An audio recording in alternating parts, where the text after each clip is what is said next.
अपहरण कांड 1999 भाजपा सरकार, कारगिल युद्ध 1999 भाजपा सरकार, संसद पर आतंकी हमला 2001 भाजपा सरकार, अक्षरधाम मंदिर पर आतंकी हमला 2002 भाजपा सरकार, अमरनाथ यात्रियों पर आतंकी हमला 2002 और 2017 दोनों बार भाजपा सरकार, गोधरा कांड 2002 भाजपा सरकार, पठानकोट आतंकी हमला 2016 भाजपा सरकार, उरी आतंकी हमला 2016 भाजपा सरकार, पुलवामा आतंकी हमला 2019 भाजपा सरकार, पहलगाम आतंकी हमला 2025 भाजपा सरकार।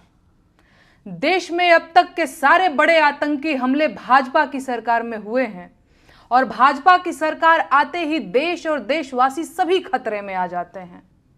बिहार चुनाव करीब है और देश में जैसे ही चुनाव करीब आते हैं कहीं ना कहीं आतंकी हमला हो ही जाता है और युद्ध के बादल घिर जाते हैं।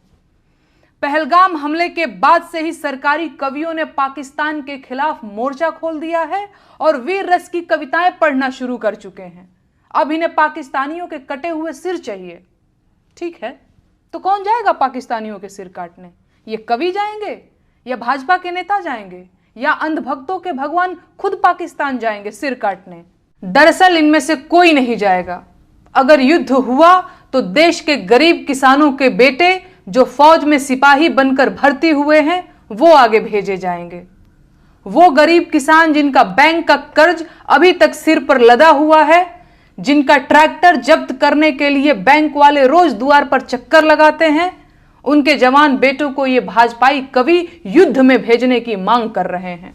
ये है इन धूर्त कवियों का कवि हृदय और नीयत है।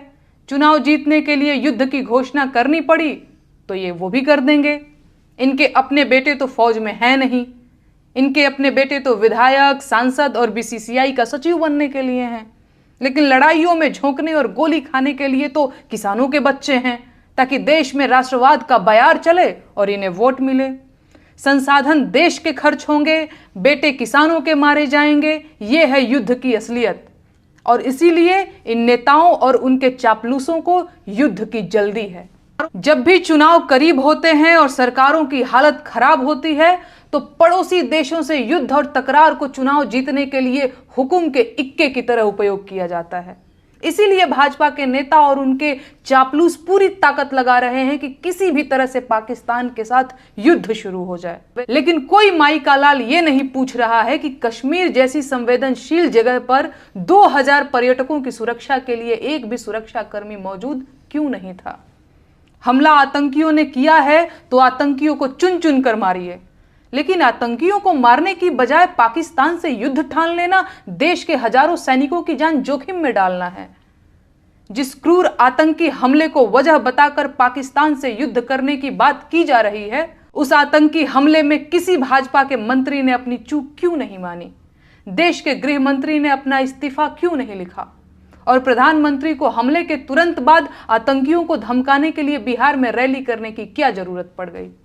ये सवाल मीडिया कभी नहीं पूछेगा और सरकार इन्हीं सवालों से मुंह छुपा रही है। इसीलिए अंधभक्त इन्हीं सवालों को पूछने पर मुझे धमकियां और गालियां दे रहे हैं, लेकिन मैं ये सवाल पूछूंगी, पूछती रहूंगी, क्योंकि मैं अपने देश को युद्ध की आग में नहीं झोंकने दे सकती। ये देश आपका अपना है, इसे युद्ध से बचाइए।